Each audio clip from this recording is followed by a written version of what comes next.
blame, I don't know, Brexit, the Tories, someone like that probably. I'd blame most of all Anton Fess. Sinister man. Naturally. Naturally. Yeah. Okay. Sorry. Kara said, hi, sent to Kat saying, have you seen this man? Smiley face, fist, multiple flags and rainbows and a puppy face or something. Yes. Yeah. And the response that you got was, no, not really my type. Is he rich? Classic Cat. I like her.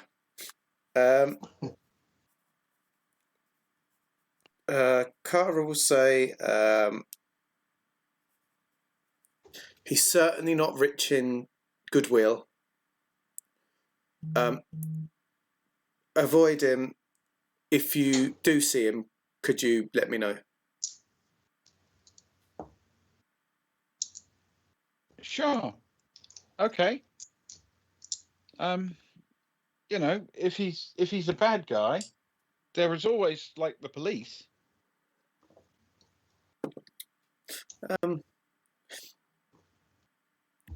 Cara will say, yeah, but I'm the sort of girl that jumps out into a rich neighbourhood with a graffiti spray can and a hood over my head. The police is not really the way that I can deal with this. Oh. Okay.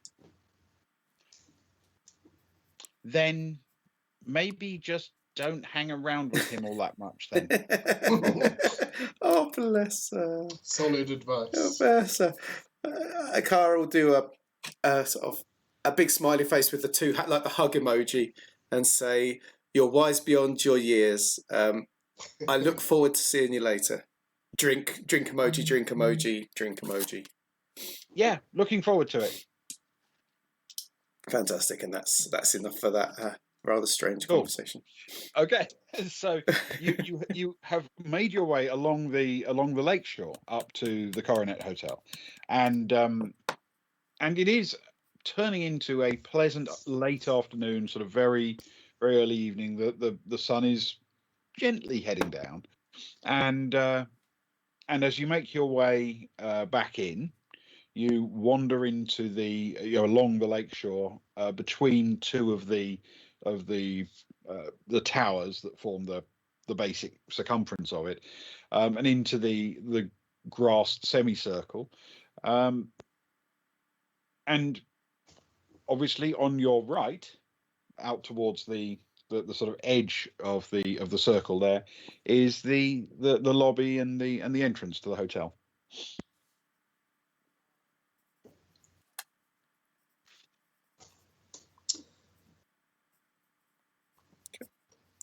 Okay. Stefan just gives a quick look around. No one's following. Lurking in shady corners. Make a streetwise check. That's an 11 plus 2. That's 13. Okay. As far as you can tell, no. Stefan just says, well, we look okay. Yeah. Shall we? Yeah, with an 11 plus 2, I think you've got a fair amount of confidence. Yeah, that's good confidence. Yeah, yeah. Good look. I mean, I'd imagine that Streetwise is one of those ones that if I'd rolled badly, I wouldn't necessarily know. some of them, like athletics, dexterity, you realise because you land on your face. Others, like Streetwise, it's kind of a bit. I think I've looked everywhere. Yeah, so he's equally as confident as he's ever been. With, I was supposed to check the right-hand side as well. Yes. I'm supposed to look with my eyes open. It just says, I don't think we were followed. Shall we go in? Yeah. Okay. Yes, inside there is that very elegant-looking wooden panelled lobby. And if you have any business with the front desk, now might be the time. If not, your rooms await. Cara will just approach it and say, "Look, could you?" And sort of flash the picture of Anton and say, "Hi, if this man comes and asks about us, could you drop me a message on this number? Hands him the number, and let me know. But please don't tell him what room we're in, or that we're here. Well, you know, or that we're in or out or anything like that. Our guest's privacy is very important to us. We would never tell anyone whether someone was in or out or their room number. That's wonderful. Then thank you very much. And Kara sort of slides the number across. Do they on the planet? Are they currency based, or is it all scan based?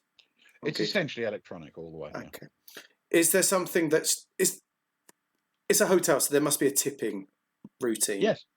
Do they have like a little scanner that you can scan it into, or something like that? Or what the way it tends to happen in a purely social context is someone like a hotel staff or a concierge or what have you will somehow manage to never have their personal device out of their hand, if you know what I mean.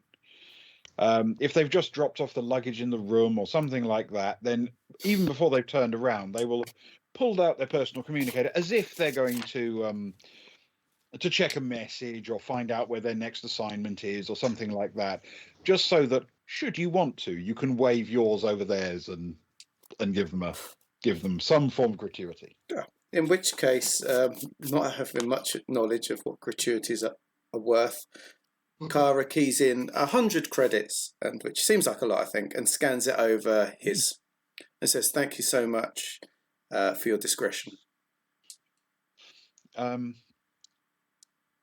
He's very practiced at this. It's almost impossible to tell that he does in fact glance down to see what the gratuity was. But then who could resist finding out, you know? And this big beaming smile crosses his face. It's like, our guests are always welcome for anything we can do to help. Sarai will lean herself over forwards. She's sort of chirpened up a little bit now from being around sort of Stefan being very, you know, certain of their safety. And she'll say, "Hey, Tim, the cruise tonight, we're looking at going on this. Are there any rules regarding dress code or weapons or anything like that?" Not really. You just essentially assemble on our private enclosed beach and step aboard. There is dining. There is an opportunity to see the nature of the lake and see it at night. There are some notable features, perhaps, that people might enjoy. And other than that, no, it's just like an evening meal, but on a boat. Thanks, Tim. And Sarai scans hers over, and she's given him like 5 credits.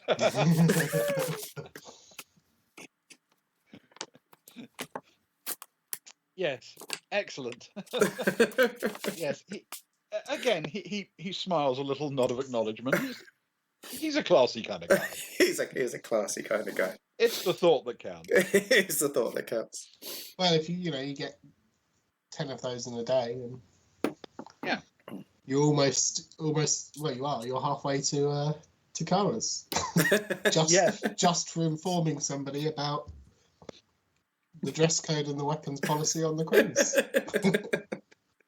Which she could have probably looked up on a ticket somewhere. Yeah. Quite possibly. Yes. Yeah. Right. Okay. So anything else you want to do? My two are both okay with the reception and front desk, I think. They're happy to go up to their rooms. Okay. And prepare for the evening. Yeah, let's head up to prepare. Sounds good to me. All right. Okay. So you head up to your rooms. You head up in the lift, and then make your way across the sort of upper echelon of the whole structure until you reach your particular vertical drop down into the tower, and drop through the ceiling in your private little lift that only serves that little column of rooms, and only, of course, opens for you on your relevant level. Walking out into these rather pleasant wood-appointed locations with their balconies on both sides, and the whole layout of the place is very pleasant. So, if I remember, Cara and Rose are together, aren't they? Yep, Cara and Rose have got a room. Is it Stefan and Soraya? Yep, Stefan's right. Yeah. Stefan, Soraya, and so Agnar and technically Rick when he's around. Yes. Cool. Yeah. Okay. Sorry, Ben, you might have to remind me. Do any of the rooms look out onto the lake? All three of the rooms look out onto the lake in both directions. They have balconies that are over the internal shape of the circumference. So immediately underneath those is the part of the lake that's inside the hotel. And the other side of the room, literally, if you walk to the facing side of the same room, there's a balcony looking out over the lake itself. Yes. Okay. And how far across, roughly speaking, is it from one side of the lake to the other? We're talking a few kilometers. Okay. Okay, cool. So you'll be able to see the lights as they come on as the evening comes in across the water. Oh, very pretty. Yeah. It's a fairly substantial lake, but it's not like, Lake Victoria or Lake Superior or something. It's a decent body of water. It's not a puddle, but it's not something you'd mistake for an ocean. Put it that way. Yeah, that sounds good. On a clear day, you can easily see all of its sides. Yeah, got it.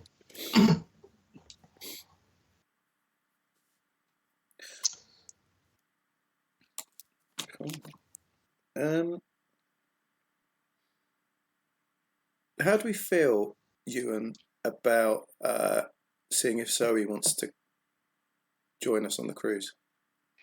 Depending on how stressed she's feeling, because there might be some information or something that might be useful with her.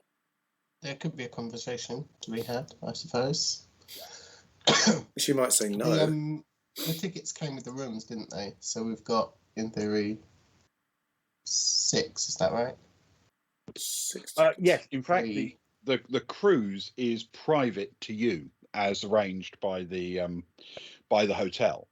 The boat that you're going out on, according to the information that you were handed when you arrived, can seat up to 10 passengers. And though they're sort of expecting 6, if you turned up with 4 friends, it wouldn't faze them at all. Okay, wonderful. So if we've got the Commodore and we've got Cat, if we can get to that, there's still space if we wanted to. Yeah. Stefan will just sort of be going through all of his equipment that is in the room. I assume we haven't been walking around with everything. And probably turn to Soraya. Is this Soraya asking or Cara, actually? Before I go too far. That would be... That would be Cara, because she was the one that sent the message across. Okay, that makes sense. Mm-hmm. Are we all together, I assume, then? I'd imagine Mighty would quite... You're en route to your room, basically. Yeah. Stefan will just say, well, I was debating seeing what the vantage point in the rooms would be over a cruise, just in case anything goes down.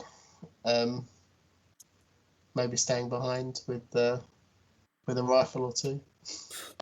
Oh.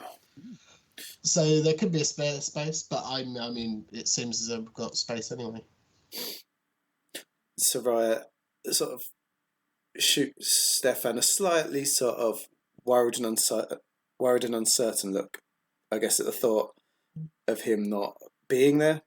with her being a little bit on edge at the minute. And she's like, Yeah. were you really thinking about staying behind? Well, I just thought that you could perhaps do with some long-range cover, to put it bluntly.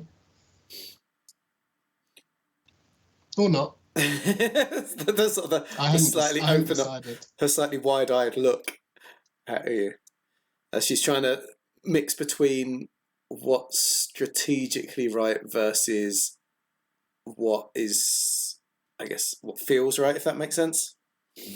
Yeah, of course. It's that mix of... Stefan will quite clearly say, you know, I haven't really actually thought too much about either option, just that there is more than one option. I'm happy to go along. I could do with a meal. I could eat. At some point, food will be had. Neil suggests maybe that they talk it through in the room if she's got concerns. Yeah, Cara sort of half jokingly sort of turns over her shoulder at it and is like, "We could always bring you back leftovers. Chuck it in a sandwich or something." Agnar looks over his shoulder and says, "A doggy bag." And sort of chuckles to himself a little bit. Cara holds a hand out for Agnar for a fist bump. Ah, yes. Yeah. Now, I mean, obviously, that's a lovely pun, but equally, it has now cost you your boon. Oh. It's cost you and his boon. You should have used it last session. If I'm going to get punished when I make a joke, seems fair. In fact, I think it was for a pun as well, wasn't it? So it was. Yep. Seems perfectly. In fact, I think yours was probably better. Well, I wouldn't like to suggest that. Seems unfair.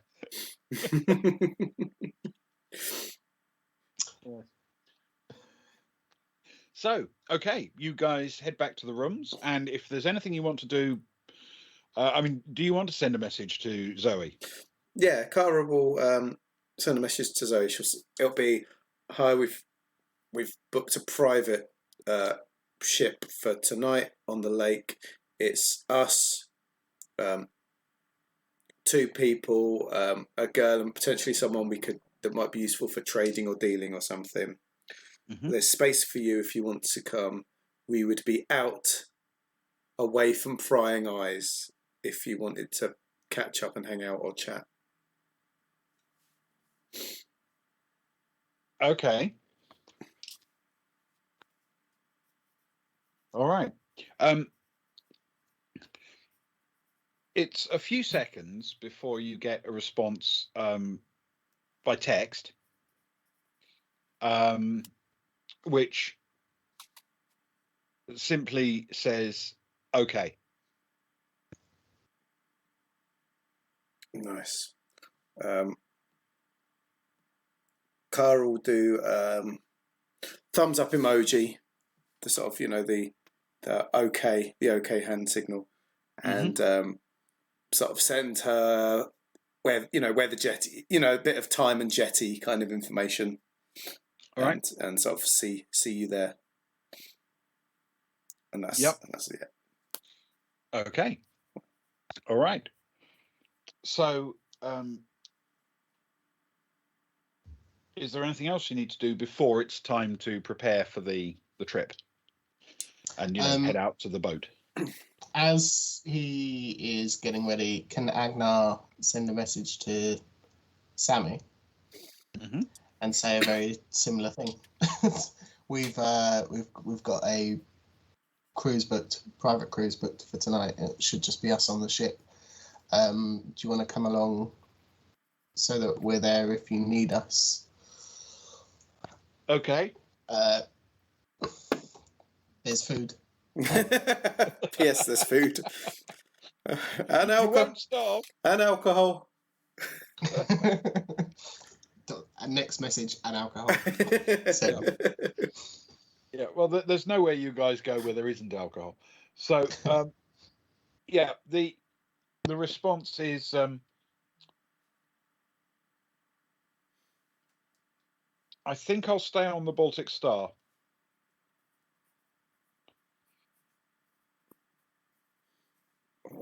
Oh, fair. It's understandable. yeah, Agnar will say, okay, it's obviously your choice. Just don't let anyone on board, I guess. Lock the doors. Seems a pretty safe option, you know. Don't let anyone dock, and you should be okay. Okay. Yes. Or words to that effect, you know, comforting right. words to that effect. Okay. So as the time ticks around, the instructions basically say you should head to the beach and the private key that's owned by the hotel coronet.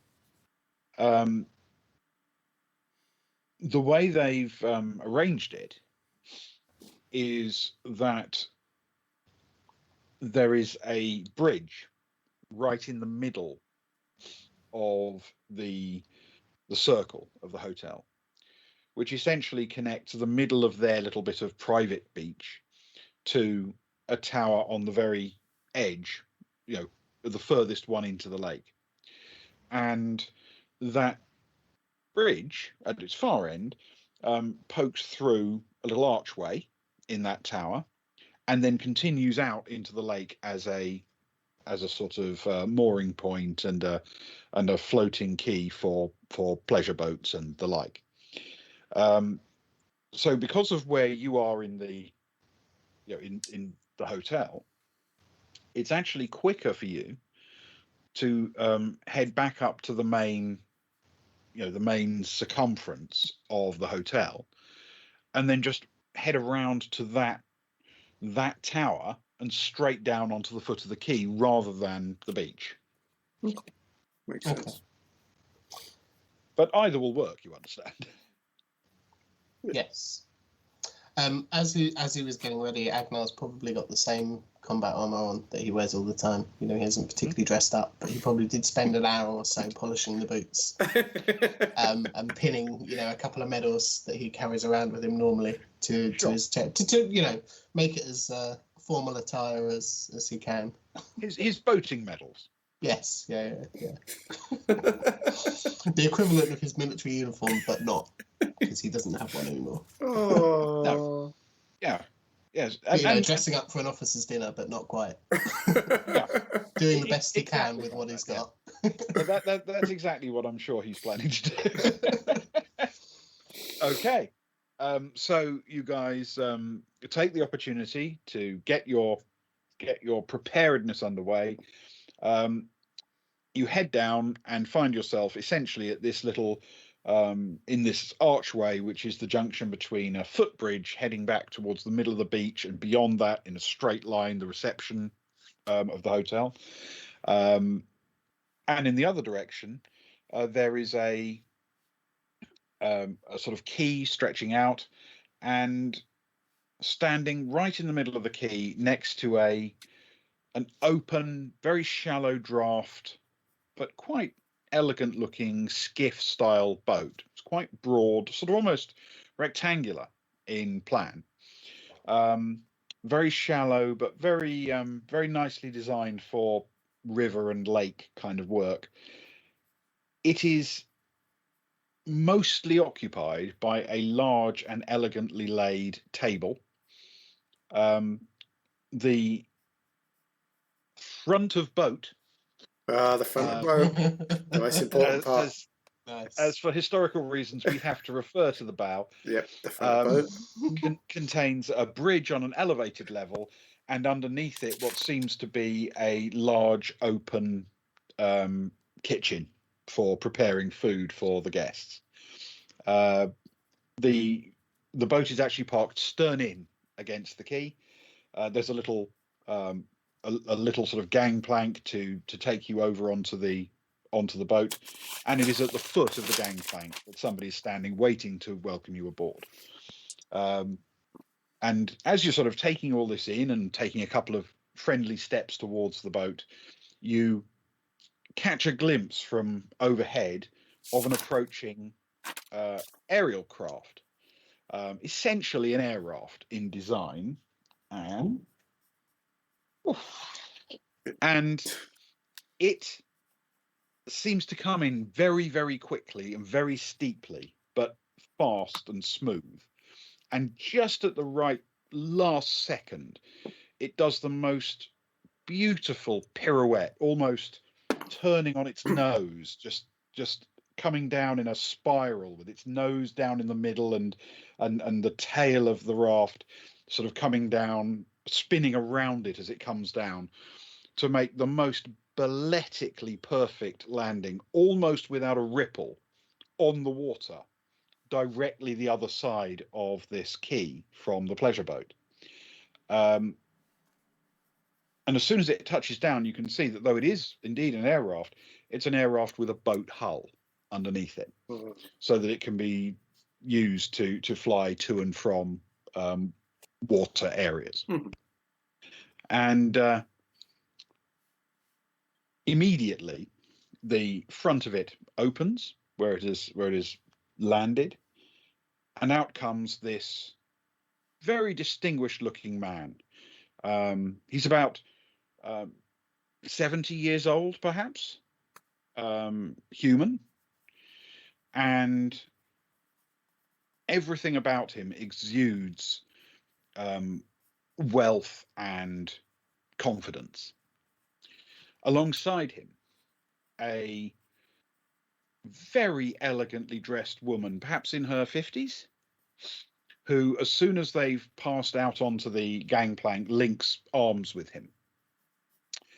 And then bounding out behind them, the familiar figure of Kat Aralesti, so eager to join you that she's still in the process of stripping off the sort of headphones and control gear that she used when she was actually piloting this craft on the way in.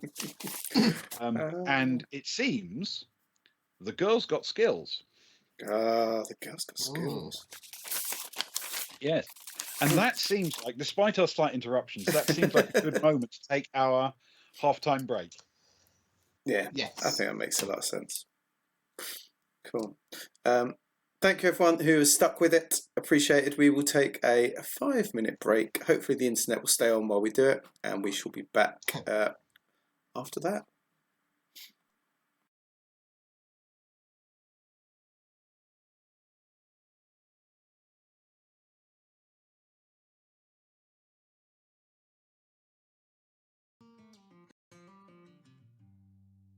Snide's Return is a tabletop role-playing game interviews and actual play podcast. We interview content creators, Twitch streamers, and fellow podcasters, and we put out our own actual play using a variety of different systems.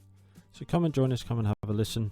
You can find us on Twitter at Return Snyder. You can find us on Instagram, Facebook, or check out our website at www.snidesreturn.squarespace.com.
From the ashes of empire, a new hope beyond man. The Trinity. Mirai, Thren, and human now bound as sisters. The first interspecies alliance embarks on a journey to build a better future. Old ghosts and new threats loom. Cold darkness and cruel light threaten to engulf the fringes of the frontier at the flare of an engine. But rejoice, my friends. From the darkness, see the stars.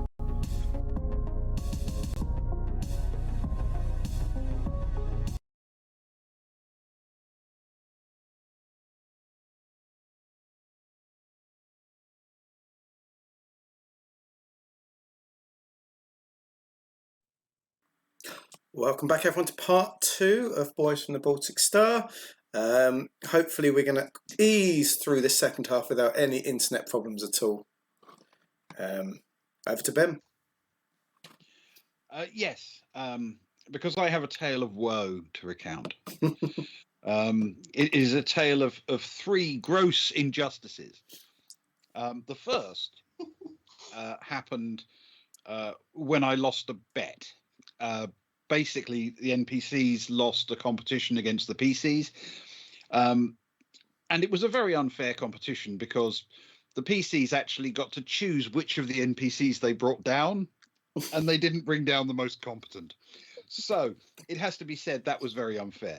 That was not the biggest piece of woe, however. The second big piece of woe was that last week I was savaged by a Varga, and it led, unfortunately, to me having to have a tetanus jab and then some antibiotics, which meant that when I had to give a toast because of losing the bet last week, I had to do it with wine. However, with water. However, last night, I finished my antibiotics, which means I can now properly tell you the tale of woe of the late, great Greyhill Bast, an NPC who died, and we commemorate him every week at this time, immediately after the halftime break, in the way that he would have appreciated. He was a barman. He was a raconteur.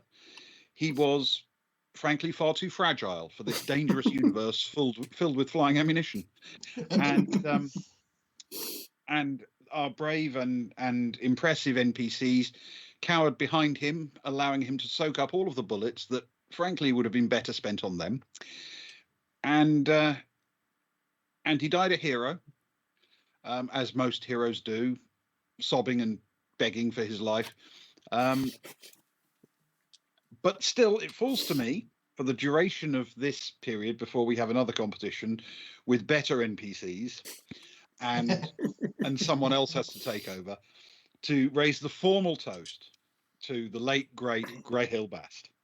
That's a Greyhill Bast. Right. So, continuing. To continue. The 3 new arrivals are now standing next to your welcoming staff member on the quay, and you are lined up next to them. And it is, as you are arriving, you realise that lurking a little bit in the shadows of the arch is Zoe Hathaway, clearly not completely comfortable with being away from the shadows just yet. Not until she's surrounded by people who are bigger targets, at least. Kara's going to run straight up to Kat. She's gone halfway into trying to make herself look slightly fancy for the evening, in so much as her hair is relatively similar to the image, and she's normally got it tied back, but for tonight she's got it, swept down a bit, so you can still see the shaved, but it's, it's down. It's sort of looking very silky. She's bothered with a bit of makeup. She's got her arm as tied around her waist as and she's got like a nicer jacket on. But she immediately runs up like she's straight from EastEnders. Goes, Cat! Arms around. Depending on Kat's reaction, I guess, Kat, I'm glad you could join us. Totally ignoring the rich man that's there. Kat! Kat returns the hug, and then says, "I know all over the HoloNet I'm making out with girls, but I really only sleep with human males of drinking age. I only make out with girls to attract human males of drinking age. I just don't want any misunderstandings." Gara sort of laughs and says, "You idiot. Don't be ridiculous. I've just been looking forward to this evening. Let me introduce you to a friend," and drags her forcefully over to Zoe Hathaway to try and create like a sort of hey kind of vibe. Do you know what I mean? To try and draw Zoe in and sort of make it a bit sort of hey, good times. Absolutely. But the idea is to drag her over in that sort of direction, I guess, away from the other two older ones. Okay. All right.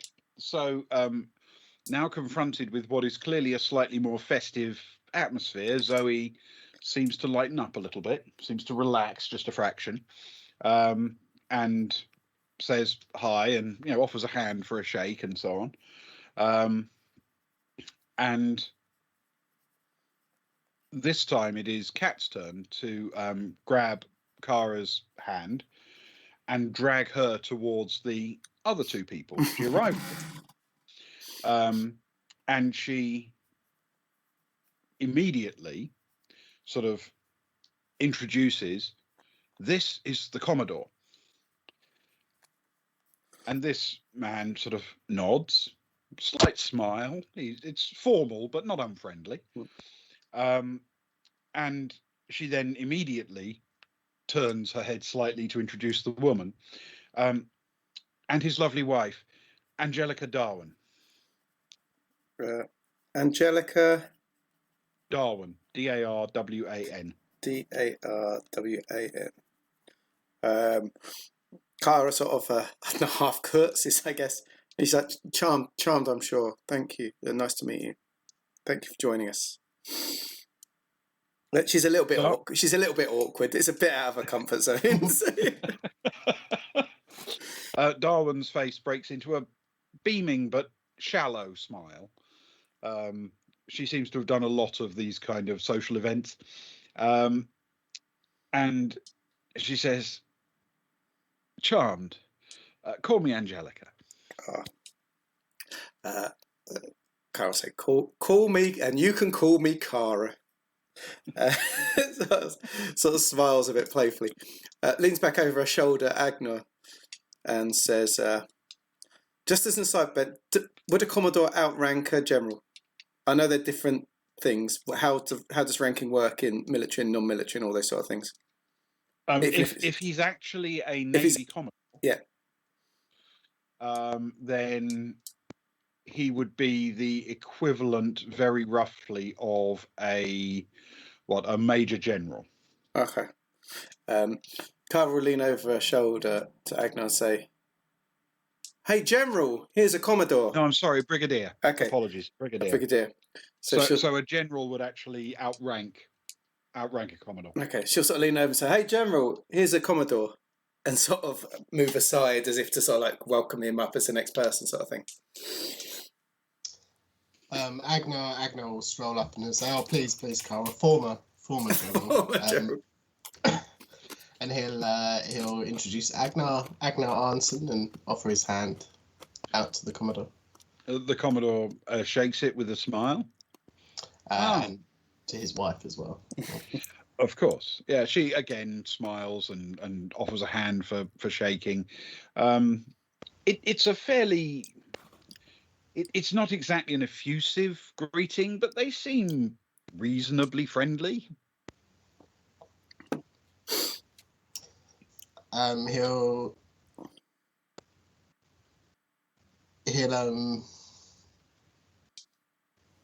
no, don't worry. Sorry, apologies. he leaves it there, and sort of steps aside for the next person. He takes a moment, an awkward moment of holding on to a hand for slightly too long, and then steps aside for the next person. Okay. Who is the next person? So Raya will step forward slightly awkwardly and hold her hands out. She'll say, "Hi, I'm Sarai Kansari. It's a pleasure to meet you. Um, I'm ex. I've as an ex as a former sort of scout. I've seen many beautiful worlds, but I must admit that this setting tonight is up among one of the best." Sort of shakes both their hands and sort of moves aside. She gets a nice smile from both of them, and Angelica says, "Why, how sweet!" It is faintly patronising, but it's not evil. Yeah, exactly. Yeah. Sarah's got social skills of 4, so quite frankly, she did well not to trip over her shoes as she approached them. So, yes. Zoe will sort of nod quite formally and introduce herself. I'm Zoe Hathaway, an associate of these delightful individuals. Very much looking forward to a trip on your lake. I do enjoy water. And again, a slightly patronising response, but pleasant enough.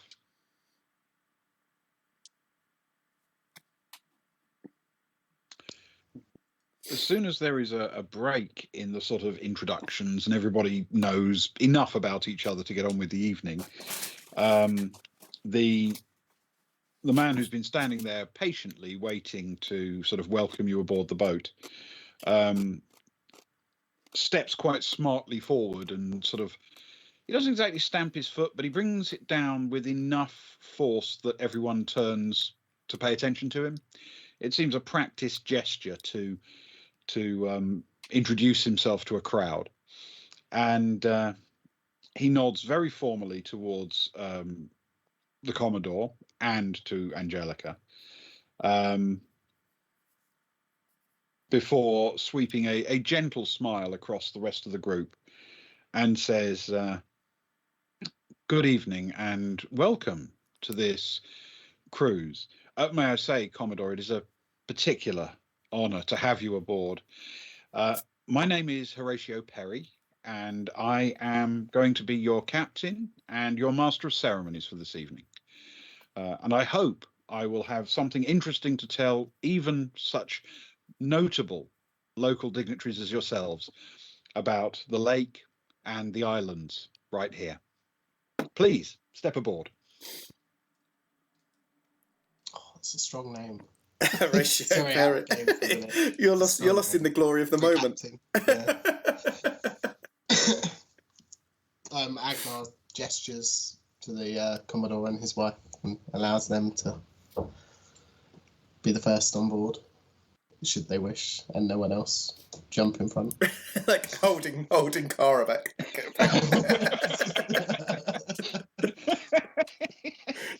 Well formed and well practiced in the formalities of holding back somebody so that somebody more important can. Second firm. More important? How dare you? Obviously not more important. How dare Deemed you? more important by society. What? I'm an artist. I'm the most important person. How dare you? Right. Okay, so you step aboard the boat. It is basically a rectangular cross-section boat. It looks, if you're looking from the side, as it was when you first saw it, it looks like a sort of cabin cruiser with a large open rear deck. That rear deck has a table in the center laid out for dinner, and there are a series of benches down both gunnels.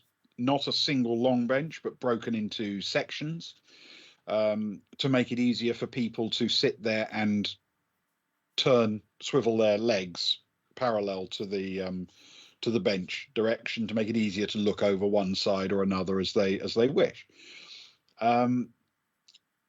The table has a series of chairs, 5 on each side, and by frankly fluky coincidence, you have in fact brought 10 people. Fantastic. How have we managed that? Didn't even count. We could have been in trouble.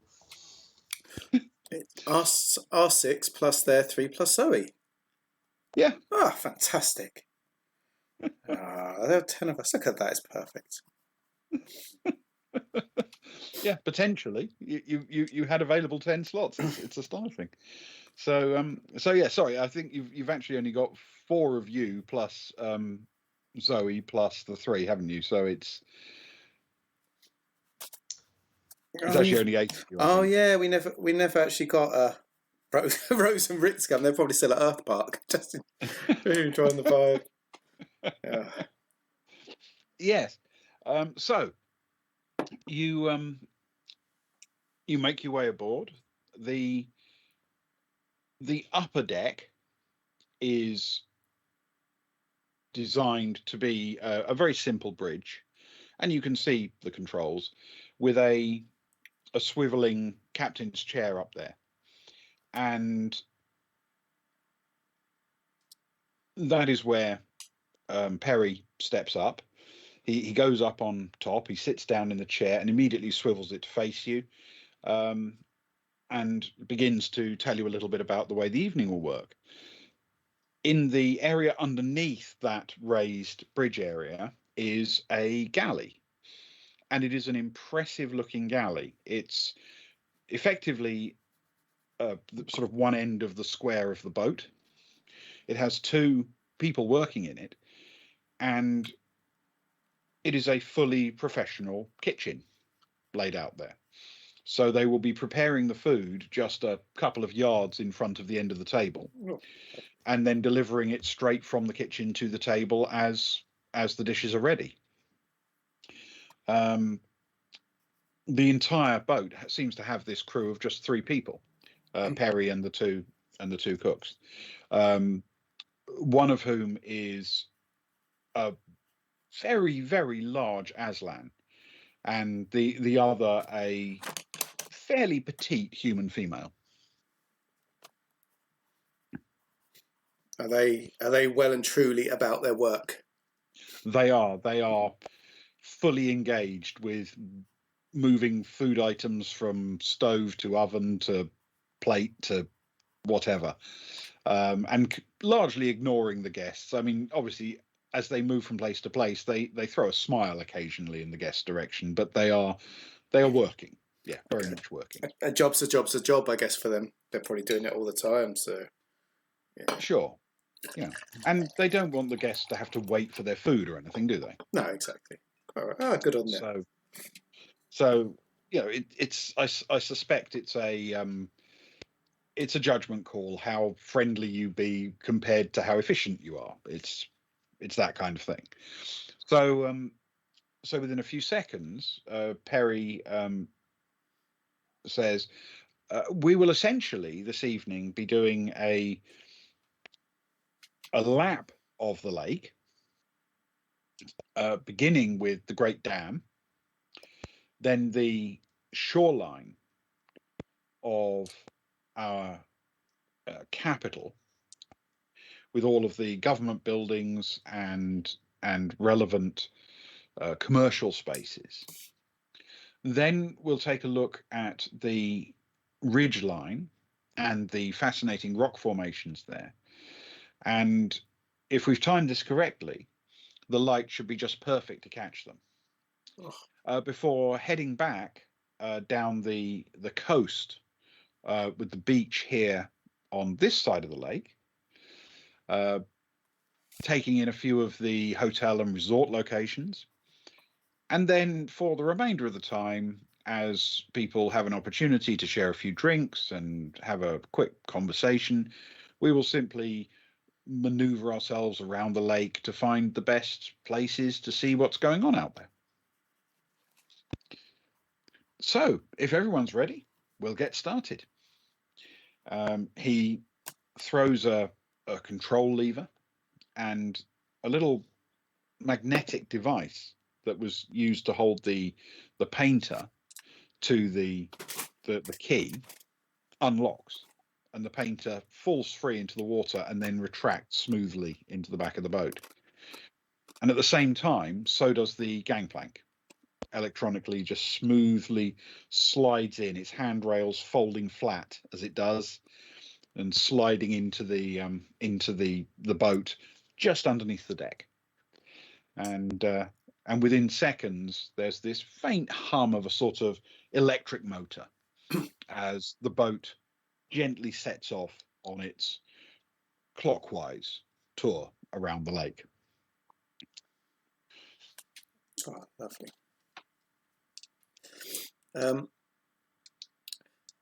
Is the what is the table as it is? Does it look like it's there ready to sit down, or does it seem like it's still ready to be dressed? It's still a time to sort of stand up and sort of. Oh, it's very much ready to be seated. Yeah. Okay.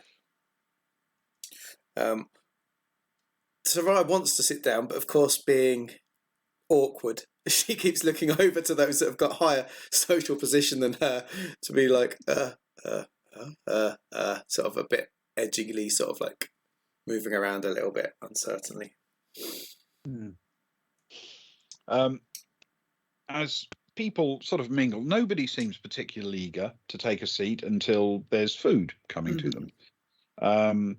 But as Zoe wanders forward to sort of check out the galley and take a look over the side of the boat, one of the servers in the kitchen emerges with a substantial tray of drinks to begin the evening, and offers everybody a glass of sparkling wine.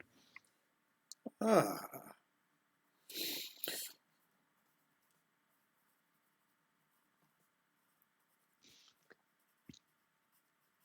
That's lovely.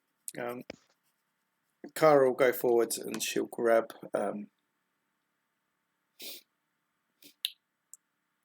without really thinking, she'll start grabbing two at a time to hand out, not being quite etiquetely, but sort of she's got social skills, but I think social skills in that kind of that sort of, I don't want to use carousing because people are not drunk, but that kind of way, that sort of slightly enthusiastic, get on with people kind of way, I guess. Yeah. So she's trying to survive on the strength of that, I guess. And so she's sort of grabbing two at a time, holds two out to the Commodore and I've written it down. And it's Angelica, isn't it? Angelica. Yeah. Hands two out to the Commodore and Angelica if they wish to take them. Yes, they look slightly confused that she's handing it to them rather than the tray being offered, but they don't seem to take offence. They each happily take a glass and raise it slightly, in thanks. And then it's because she's got the steward skills, you see, so she's getting a bit excited about it. And then again, two to give to Kat and to give to Zoe. Mm-hmm. As she walks over to Zoe sort of quietly backs up into the corner of the boat so that she has to come a bit away from the others. And when she hands her the glass, Zoe says, "I send everybody else up to the Star, and I told them to detach from the dock and go and hold station in space near the Imperial Navy base."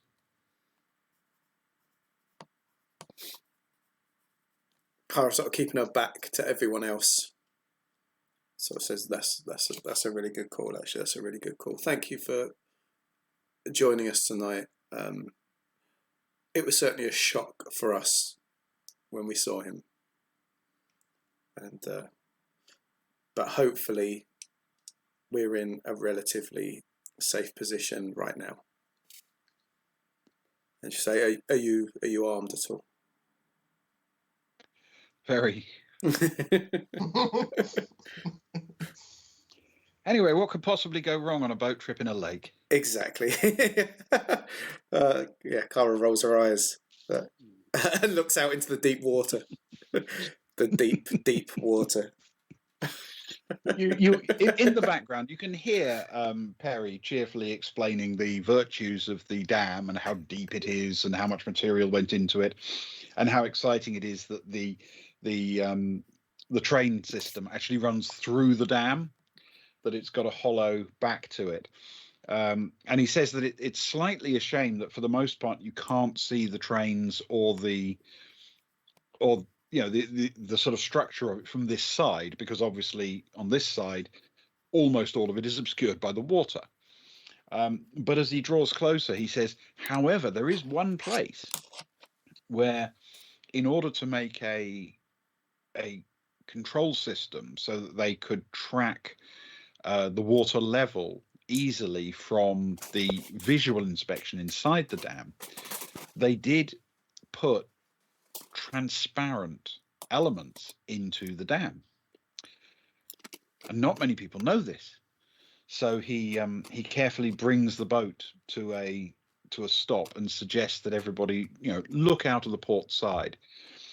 And sure enough, you can actually, in the slowly fading light, see not only is there a sort of glass brick in the dam, a vertical stripe that disappears into the water, but as you look, whether or not he timed it that way, you can see through to the center of the island and the interior of the peak structure, and a train flashes past. You can only see a very narrow sliver of it at any given second, but you can clearly see all the way through the dam, including the train tracks, just right there for a fraction of a second for each passing train.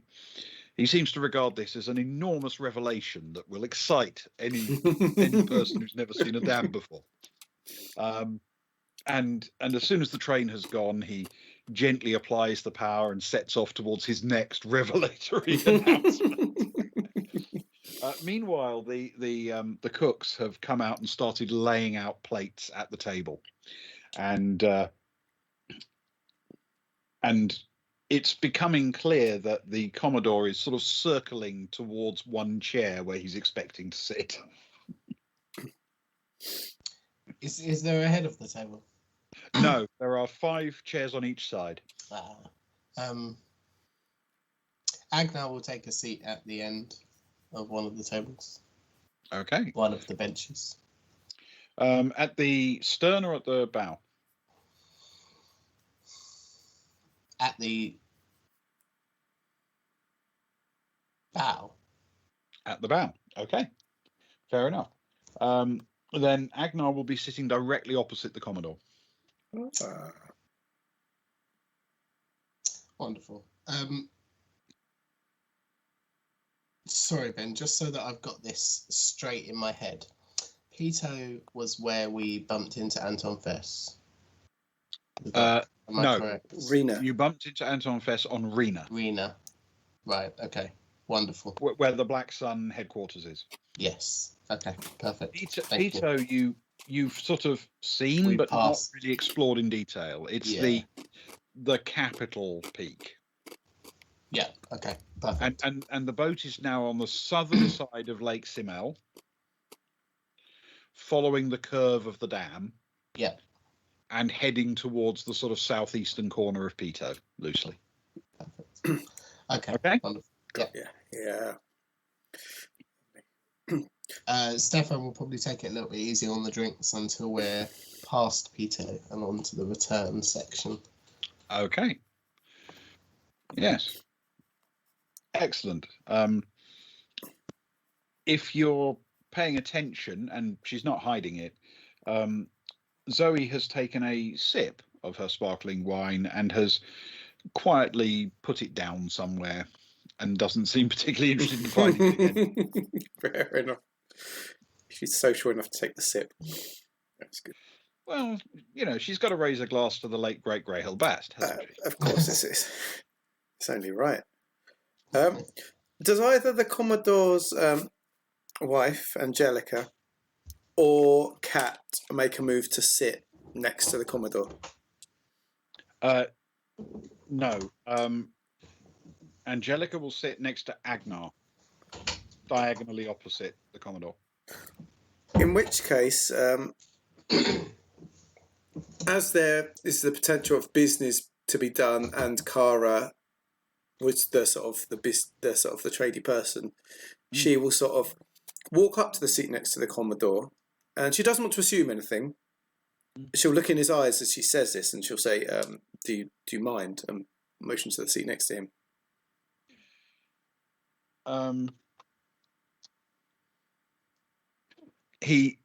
His face breaks into a genuine grin, probably the first real smile you've seen from him all evening, rather than a sort of polite smile.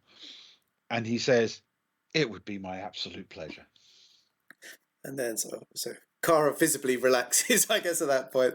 And sort of smiles back at him, gives a little nod, and pulls herself in. And sort of, how's he doing for drinks? He's still got plenty in his glass. He's not throwing the stuff back. He's taking a sip from time to time. Okay. In which case, Kara will sort of lean over with her glass and do a little cling against his, and then lean over to Angelica's if she can and try and cling it against hers. So it's a bit of a jovial, well, we're all sitting down for a meal. I don't know if they'll go for it, but she'll try cling. Yeah, no reason why not. And and as the portions are laid out on the table, the more senior, the Aslan of the two staff working the kitchen, working the galley, stands at the end of the table and very briefly says, "For the first course, fresh fish caught from the oceans here. I don't think you'll have had anything quite like it. Please enjoy." And he turns his back and heads immediately back to work. And Angelica sort of turns to Agnar next to her and says, "I just hope that the Commodore's boats caught it."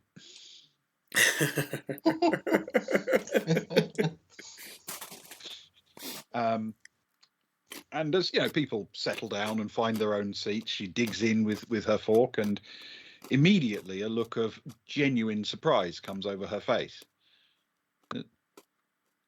"That is remarkable." And following her example, the Commodore tries the same thing, and immediately the same reaction. It's like, I've known nothing but fish my entire career. This is astonishing. And one by one, each of you take the opportunity, if you wish to have your fish.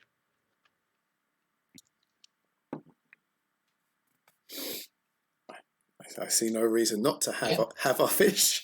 Yeah, definitely. The fish is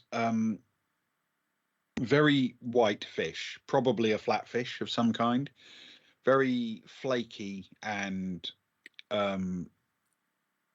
soft flesh, seemingly grilled. What is remarkable, however, is that when you put it in your mouth, as it bursts like a strawberry with a strawberry's flavour. That's wow. Well, the reaction I gave was pretty much what Kara would give, I guess. It's like, whoa, wow, wow. That's unexpected. Yeah. She'll sort of look over at Agnar and be like, and she'll say, like, were you expecting that?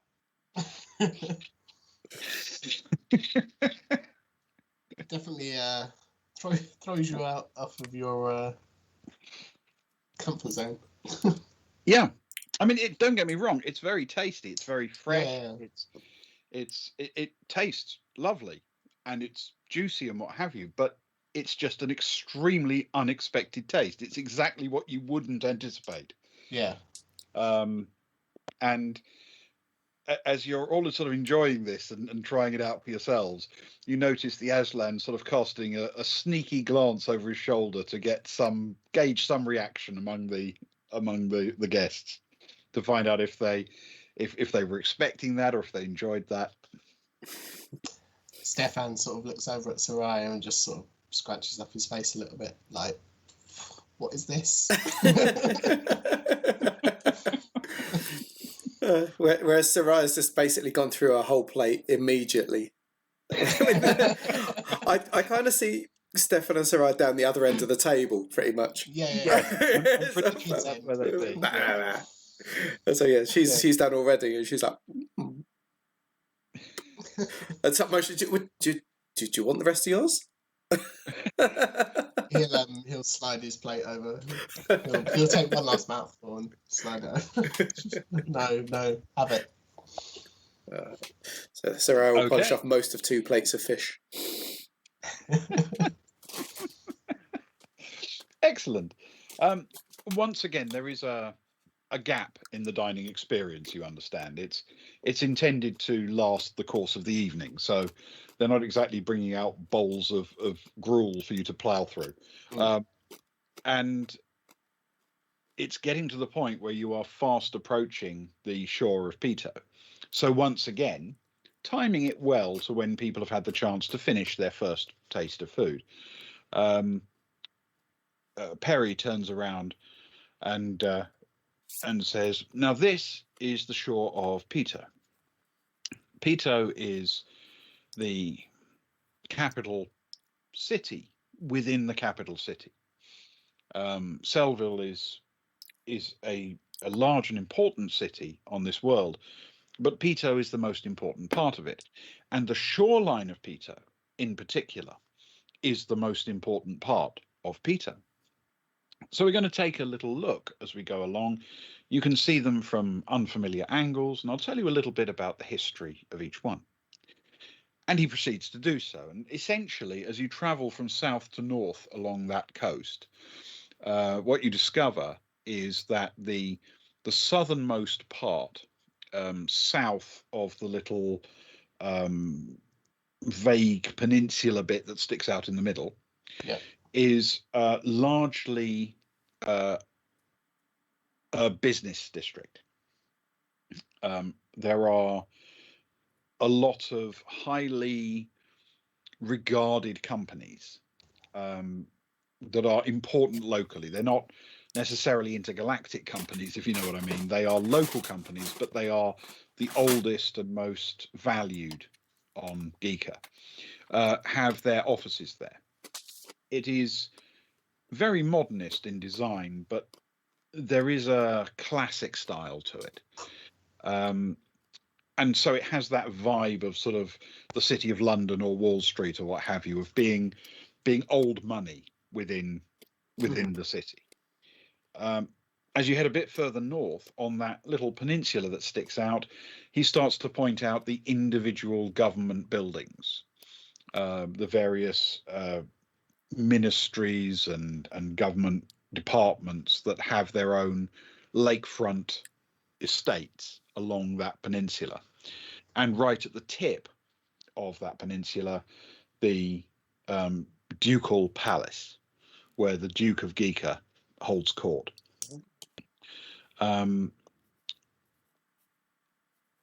He makes particular note to mention, as you pass from that first section to that second section, that the Commodore's own business has a small but prominent building just right in that little bay there, right where the two meet, and is one of the most well positioned of the corporate entities on Pito, which, you know, draws a smile from the Commodore, who must be used to flattery, I'm sure. As he says that, I guess Kara wants to build on that flattery, I guess, somewhat, and sort of lean over him a little bit, and sort of pointing at it and saying, "Wow, that's an amazing location. You must be very proud of where you're based there." Well, I mean, yes, but we are a very important company here. It would be beneath us to have some tiny trading block on Rena. You understand? Oh, we've seen Rena. We totally understand. Absolutely, that's definitely you're definitely in the right place. I mean, as we have a saying in Sellville, you know, that there are meaner people and there are Rena people. Rena, what's it? Rena for dough, Mina for show. Cara sort of smiles and says, I've got to spend some time in Mina and talk to some of the people. It's there's definitely a difference between the two. I couldn't agree more.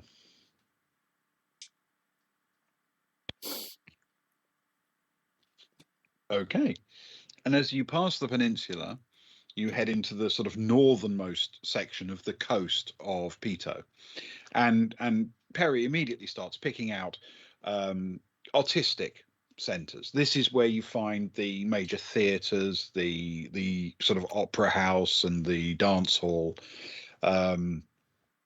This is very much the formal artistic centre. You would, depending on the kind of arts and culture you're interested in, you might well say you would find more to your taste on Lata, and that's fair enough. But Lata is going to be bijou galleries and craft stalls and individuals doing their own creative work. On this northeastern corner of Pito, that's where you find, you know, the opera house. And they are quite impressive buildings and relatively new. Perry points out that though Sellville has always had the possibility of being a wealthy world, it's only relatively recently that that's really come to fruition.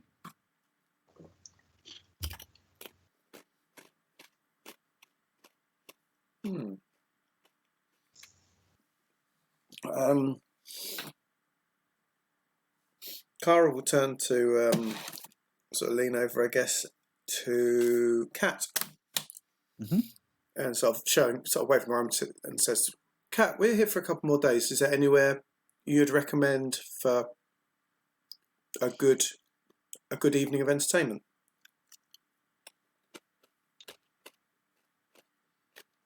Well, sure. I mean, there are places I enjoy on Lata. There are places I enjoy on Pito. Do you think you're more of a Lata or a Pito sort of person?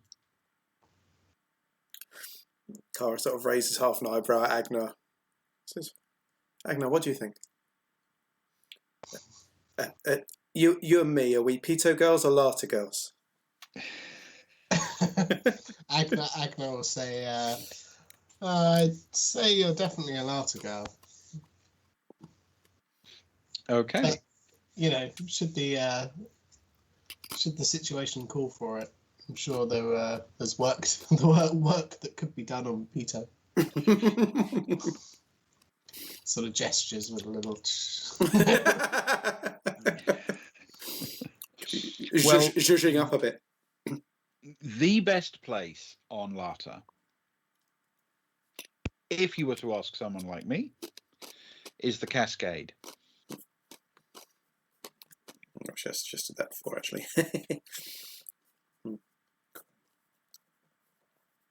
What is Cascade? I'll point it out to you when we get there. Fantastic. I look forward to it. As the boat turns along the northern shore of Lake Simel, it becomes clear that you are following what is essentially a natural ridgeline, though one that has been fairly heavily cut and shaped away. And the light, as promised, is falling directly onto that ridge, while the lake itself is largely shrouded in darkness now. The ridge is cut with angled striations in various different shades of grey and blue, and is quite beautiful. And Perry begins a, frankly, fairly tedious description of what makes it strataed in that way and the upheavals of the planet that led to that. But he's clearly enthusiastic about his subject. It's just that it's not as interesting as he thinks it is. And as he's beginning this conversation, the second course arrives. And this time, the course is very clearly a thoroughgoing piece of meat, a steak, in fact, cut so thick that it's practically a cube.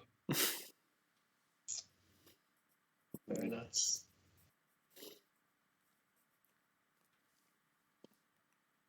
There are, a couple of desultory vegetables alongside it, but this is clearly a course aimed for the carnivores.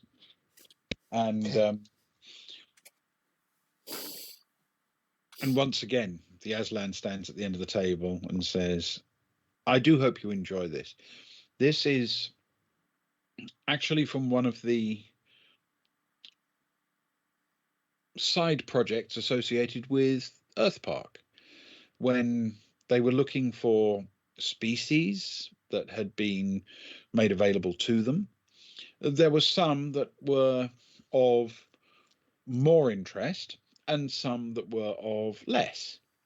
And there were very much some that were going to be easy to produce in large numbers, but weren't necessarily as exciting as some of the ones that became the tourist attractions. The sharks. Everyone's favourite. I must confess, I've been to Earth Park. I'm not familiar with the sharks. No, we can show you a spot. You have to be in the right place, the right time. Oh, thank you. Oh, well, this is taken from it is the main fillet of a wild bovine, which, while an interesting species, I'm sure, for those who study it, doesn't have the crowd pleasing effect that Earth Park are interested in. But it turns out it grows quite well on the lower slopes of the island here and other islands, and therefore is available to the more well-heeled among us. And I do hope you enjoy it. As you slice into it, you discover that it is, in fact, a beef steak. Not quite what you're familiar with, but it's a very, very choice cut of what turns out to be a slightly gamey beef.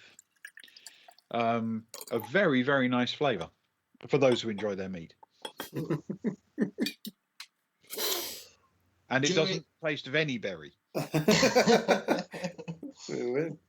Oh, that's good to know. It at least tastes what you expect it to taste like. Not that I mind food that throws a little surprise in your direction. During the course, can Agnar just say to the Commodore, so tell me, you being a businessman, you must be somewhat familiar with what the captain was saying earlier, the recent influx of money into Sellville. Where does that come from? Oh, well, it is a recent influx. Let me think. Around about 100 years ago, it turned the economy of Giikur on its head. It turned out that there was a market for some of the fish species here, a market that was completely unheard of. It was astonishing. And there was an enormous interest suddenly in fishing the oceans and looking for new fishing grounds. Dozens of ships set out to explore areas that had barely been looked at. Explorations from orbit came down and looked into the waters, taking samples and testing to see where the best places to fish would be. And, well, my grandfather took advantage of this and started a little fishing business. And I now have, well, quite a few boats, shall we say. Ah, so very much under your remit. Oh, very much indeed. And curiously enough, I note your friend the Zodani. It was mainly for the Zodani market that the fish were exported originally, though now we have markets all over the place. But there was a time when the Zodani were particularly excited and were constantly sending patrols here to look for new fishing grounds, new species, anything that might be exploitable that they could send back to the consulate. It was an exciting time. By the time I came along, of course, these matters were largely resolved. It was an established market, and though Zodani still come here from time to time to get updated information or to look at new shipping techniques, new fishing boat designs, new packaging options, everything that can make the fish delivered tastier and better for their markets. The simple fact is that though we're well within imperial space, the Zodani apparently love Giikur fish. Is this pre-Earth Park? I mean, Earth Park certainly doesn't look over 100 years old to me, but yes, Earth Park was, I think, an offshoot of the increasing wealth that came into Giikur. While it is, of course, a huge revenue generator, before anyone would invest, they already needed there to be a good spaceport, a good downport, the infrastructure necessary to support visitors in quantity. And it was largely Zodani investment money that led to that. It was the fish trade. So, and is Earth Park a positive thing for the planet in your view, or does it make no difference to your business? Truthfully, I don't think it makes that big a difference. We are selling fish pretty much as fast as we can fish them. And sure, we sell a fair number to restaurants and hotels that serve the tourist trade, and the tourist trade is mostly Earth Park. But honestly, I think we could sell as much as we could fish, even without that. It's nice to have a bit more life in the world, to have a bit more variety, a few more visitors. But from an economic standpoint, it's not a big deal for me. But I'm pleased others are making money, and Earth Park seems to be doing quite well. Good for the odd corporate team building day, I would imagine. Oh, tremendous. Absolutely tremendous. Yes. And the hunting, unbelievable. Ah, well, now you're speaking my language. And without wishing to bore people, Agnar will spend hours, or as long as he's willing to talking to him about hunting. Without wanting to bore people. Oh, well, of course, yes. Kara gives him about 5 minutes before sort of kicking at him under the table a little bit. Yeah, this sort of lovely comment from Agnar comes out, and we found the Moanth in this cave, and ow. But he shows off his shotgun, and talks animals and big game, and he'd like to get a general gist of where on the planet this occurs, and sort of how you would go about booking a hunting trip, perhaps. Knowing full well that they've got a very busy schedule and he probably won't do it. But Well, the only large land animals on the entire planet are those bred at Earth Park. So if you want to have proper hunting, you've either got to hunt for big fish, and that's not everybody's taste, or we've done that already and failed. Sorry. We were hunted by a big fish. or you can offer Earth Park a little money, and they will find an island just somewhere to the north, take an animal, put it there, and you can go and enjoy it to your heart's content.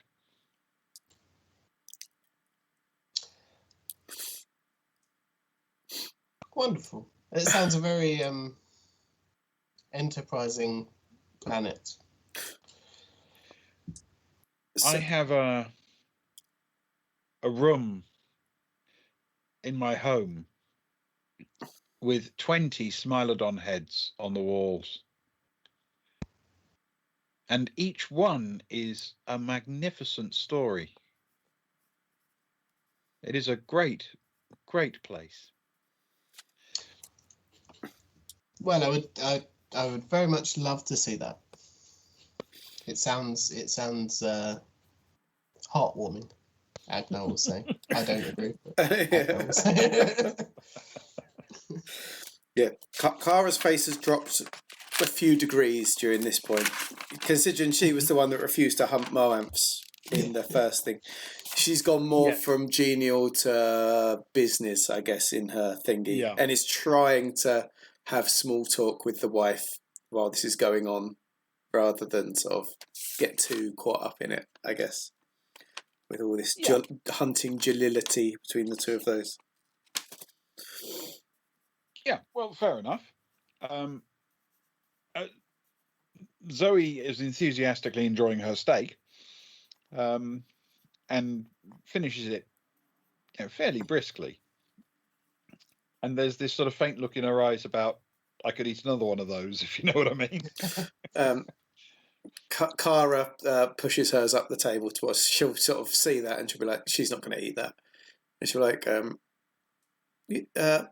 Zoe, it looks like you didn't have lunch. Do you want the rest of mine? I had a lot of fish. I had a lot of the fish. I sort of passed the plate down. The couple of table chairs to her. Yes, I mean it's one of those things where the plate sort of slides to a stop because Zoe's fork is stuck in it. Yeah, before it's got any chance to get past her, she's decided. Yes. You talk about great hunting stories. Zoe and the steak is a great hunting story. Very, very accurate with the fork. Yeah, she killed it with a fork, and yes, we then get to the shore of Lata as the evening wears on, and as he heads down the shore of Lata, almost the first thing he points out is in fact the cascade. The cascade is a waterfall that is built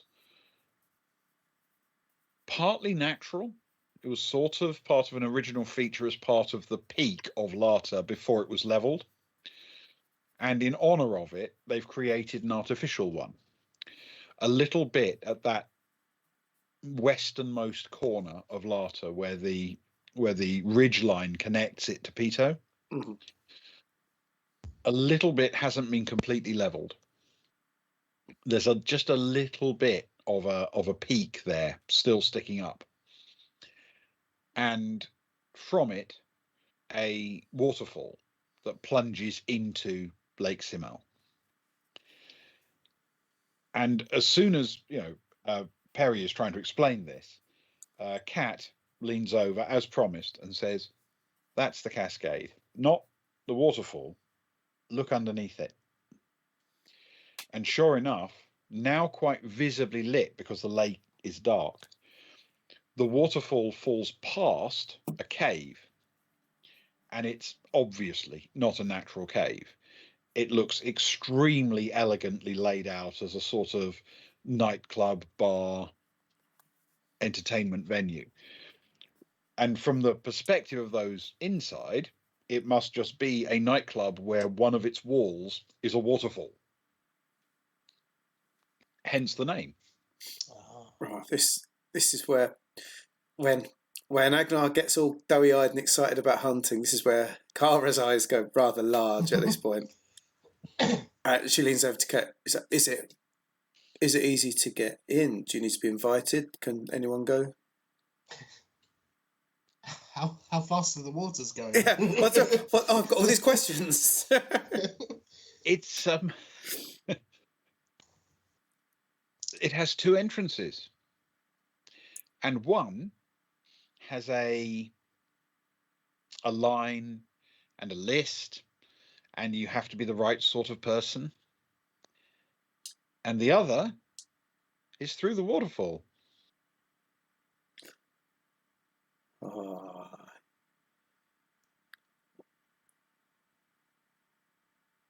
How do you get in? Well, I used to go in through the waterfall. Now I'm usually on a list.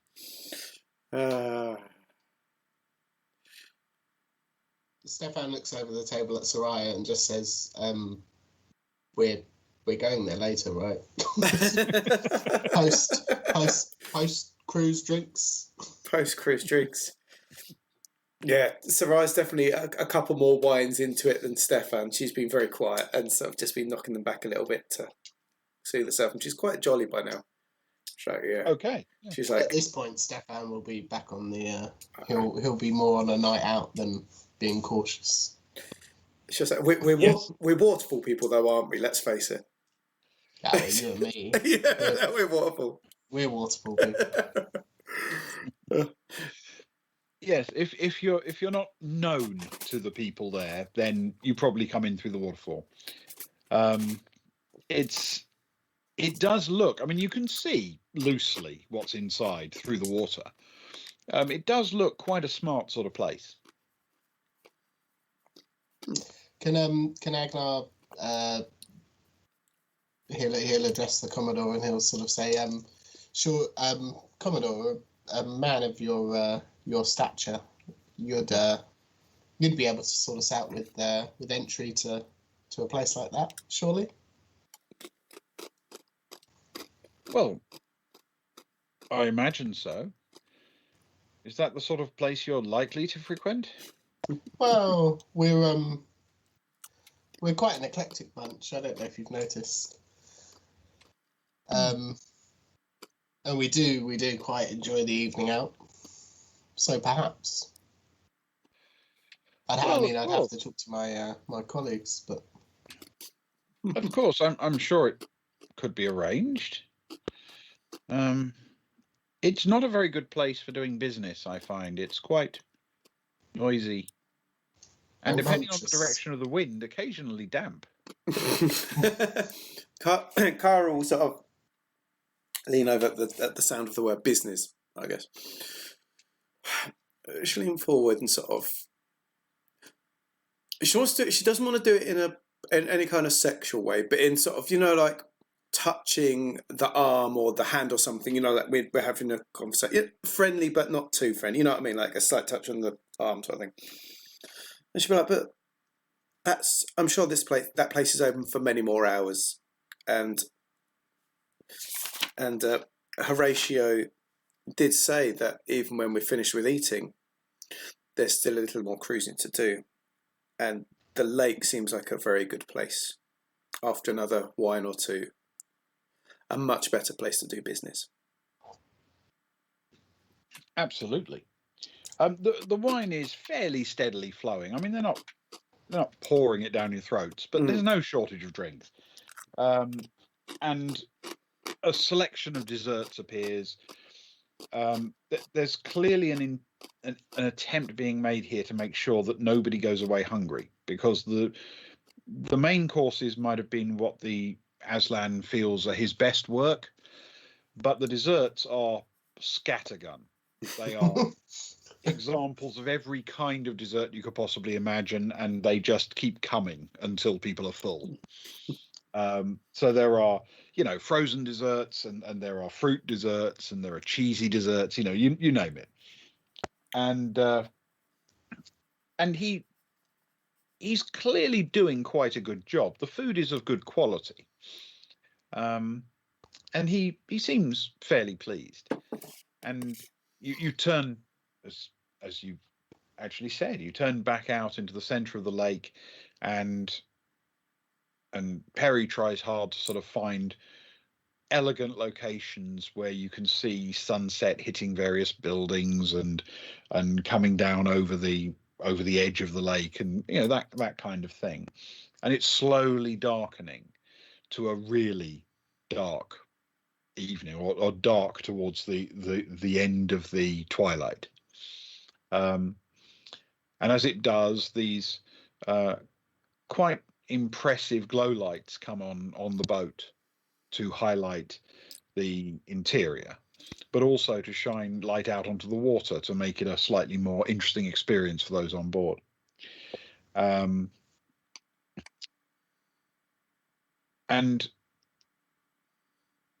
at that point, you can turn your talk to business or anything else you'd like.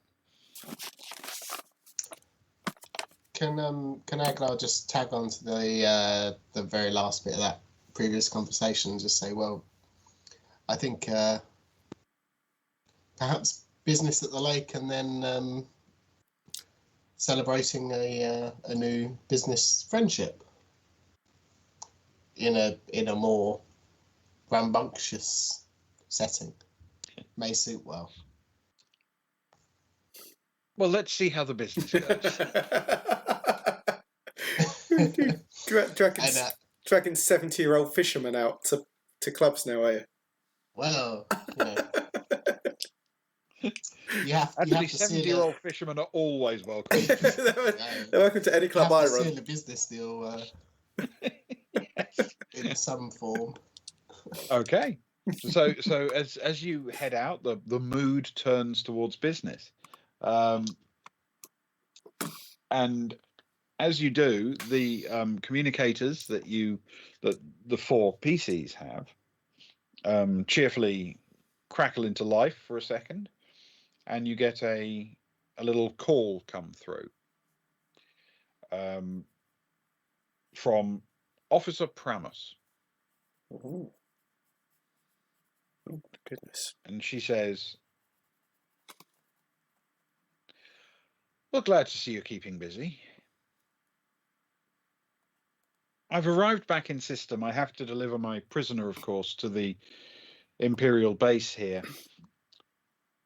When it's convenient, I suppose I need an update on Seva and Deep Night, and anything else that you feel the need to tell me. Apparently, you know the suspect. I thought that was possible, but the odds weren't in your favor, really, were they? Still, I noticed that the Baltic Star is more or less moored alongside us. Is there something I need to know? Oh, who is comms? That is Kara, isn't it, on comms? I don't know. Do we want to use Kara on comms, or do we want to use Agnar because she's had most contact with Agnar?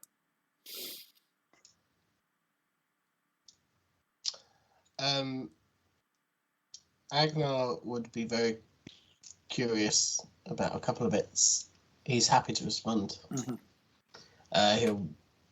I guess we can sort of discuss this and in a vague business sense, and Agnar can just say, Kara, do you want me to take this, or do you want this one? Kara will sort of look towards the Commodore, who is sort of, I guess, looking a little bit more business-like, and she sort of, in her head, she's been working out how many fish you can fit per ton, I guess. So she's like, you know, Pramus, you spent far much more time with Pramus than me, and sort of turns towards the Commodore at that point to talk. Okay, so Kara will negotiate with the Commodore, Yep, she's although and Agnar will talk to Pramus. yeah, I think that's reasonable. Yeah. Cool. Okay. Makes sense. Which do you want to do first? Do you? I want to see what premises. I'm interested. Okay. Agnar will excuse himself for a minute, but he won't actually leave. He'll just, start typing a text-based message on his device. He'll say, the ship, we're parked alongside you. We're currently off ship, though the crew is there. And we didn't feel comfortable leaving it docked based on some of our interactions on the planet. We can catch you up in person on those. Okay. The suspect, you say? Who's the suspect? Oh, you didn't know? Her name's Carmen Velas. She seems to know you. How are we spelling those names? Carmen Yep. Velas. Velas. In fact, she's very insistent that she has nothing to do with the lethal poisoning of an imperial governor, and seems very keen on our interviewing you about possible involvement. Now, obviously, I've explained to her that she is the only possible suspect, but she will not drop it. And tragically, I fear her excited nature over this might lead to a seizure, a burst blood vessel. I mean, anything could happen if she gets too excited in custody.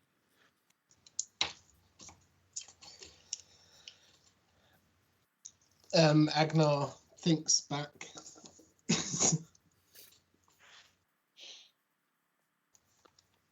And says the name doesn't ring a bell, although perhaps my companions may know of her. We'll check at our first opportunity. Thank you for informing us of the situation. It just seems weird to me. Naturally, I assumed that you had deliberately set up a patsy. Well, that would be the smart thing to do. ...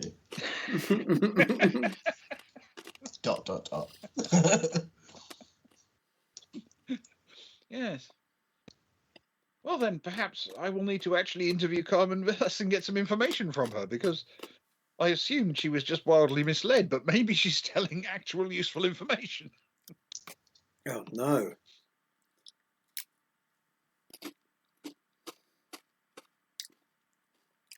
Last thing we need is Velas giving us away to the Imperial. Well, it's all a game, isn't it? She knows.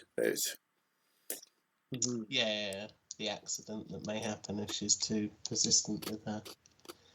Agnar will just say thank you again for your cooperation in bringing this person into custody. I know we all feel a lot safer in system knowing that the assassin of the governor is not still out there. There's a sort of slight chuckle in her voice as she says, "Oh yes, I feel much safer." And you can imagine in your mind that she's sitting inside the communications suite in the center of an Imperial fleet carrier at this point. Probably very, very safe. She's pretty safe. Yeah, much safer than you guys, for example. Floating out in the middle of a lake. Yeah. And if we now turn to the other end of the conversation, to the Agnar part of the conversation, you're just about to begin your discussion when you hear the noise of another boat approaching, and it quite rapidly pulls up alongside, comes to a stop elegantly. Well, of course. And seeing the person who's driving the boat, and it is only one person in the boat, our Commodore grows this enormous beaming smile, and he says, "Oh my word, Mattis, my old friend, join us. No. I'm sure there's enough food to go around." Oh no, that's a name I didn't want to hear.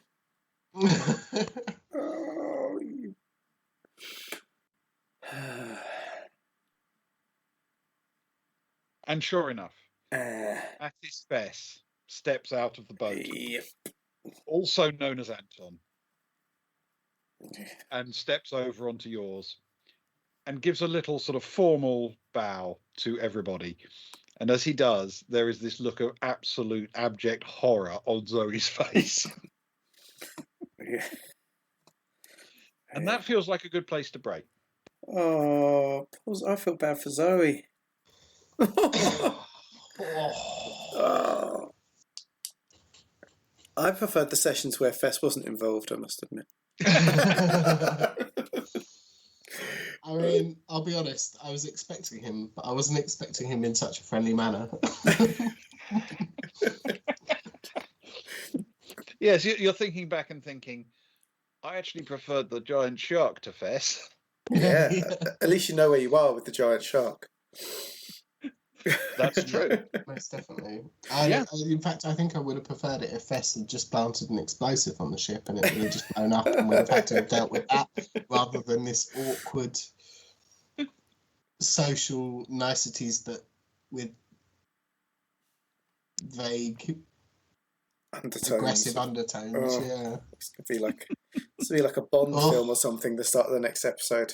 I need a whole week to get Cara G'd up for this. I think try and do business while trying to sweet talk and be smooth and happy around Fess. Oh god, and try to make sure that Zoe doesn't either do something ridiculous or something terrible. Oh, okay. On that bombshell, I guess then. On the bombshell of what Ewan's just sent me as a possible way to start the next session, which I'm slightly leaning towards it. It must be said. Wow. Well, it's an option. It's an option. So if you want to know what the option might well be to next week, join us again next Friday from 10 o'clock. Hopefully the internet will be better. Thank you everyone for joining us tonight. Thank you, Ben. Thank you. No, not thank you, Ben. Thank you, Ewan. And screw you, Ben. And if you don't, thank you for everything apart from Anton. Exactly. It was a lovely evening, and you went and ruined it at the end. It's like finding that the only tea they've got is decaf after the meal. But until next week, thank you everyone.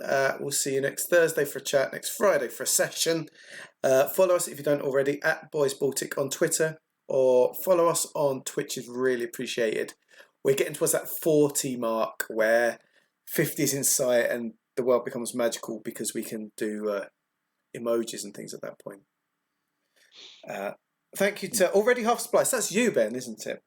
It is, yes. It's actually the account I have logged in here to keep an eye on the stream, if you know what I mean. Yes, thank you. Another TTTV viewer. If that's a person or it just means someone's watching it through something else, thank you.